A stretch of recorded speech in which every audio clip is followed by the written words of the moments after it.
Welcome to the 5th tutorial on living the Muslim life. We will look at charity in Islam, the different ideas on charity from Sunni and Shia Muslims, and why giving charity is important in Islam.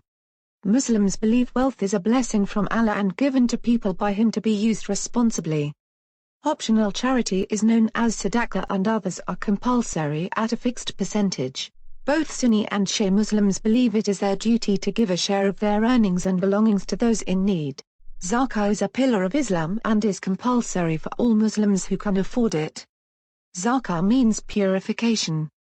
Observing Zakah therefore allows money that people earn to become a source of goodness, or pure, for both the individual and the community.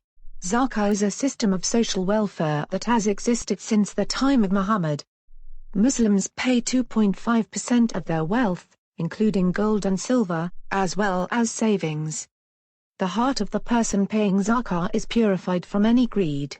Zakah is only given by Muslims who have a certain amount of wealth, which is known as the nisab.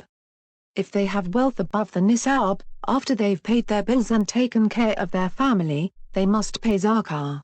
Zakah is given to the state in a Muslim country and to mosques in other countries, like the UK. They then distribute the wealth among people that need it. It can be used to relieve poverty and distress, helping those in debt, providing comfort and convenience for travelers, providing ransom for prisoners of war and other things that are beneficial for society. Islam means peace, so it is important for Muslims to create a harmonious and peaceful society that cares for less fortunate people.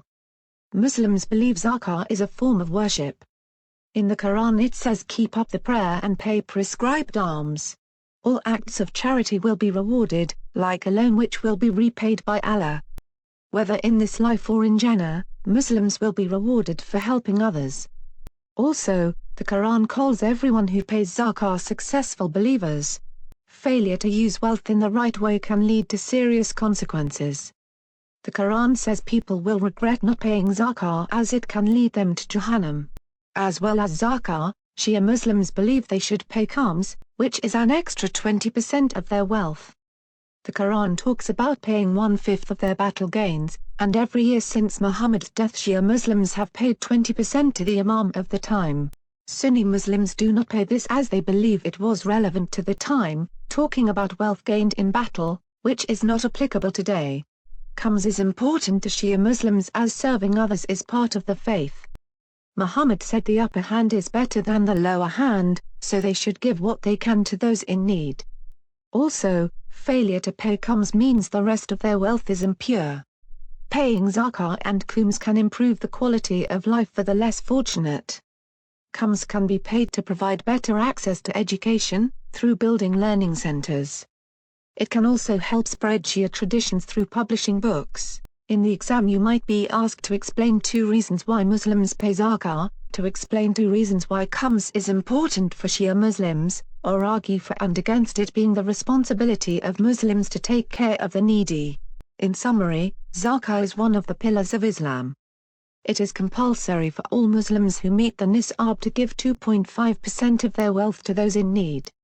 Shia Muslims also pay khums, which is 20% of their wealth, and goes to community causes.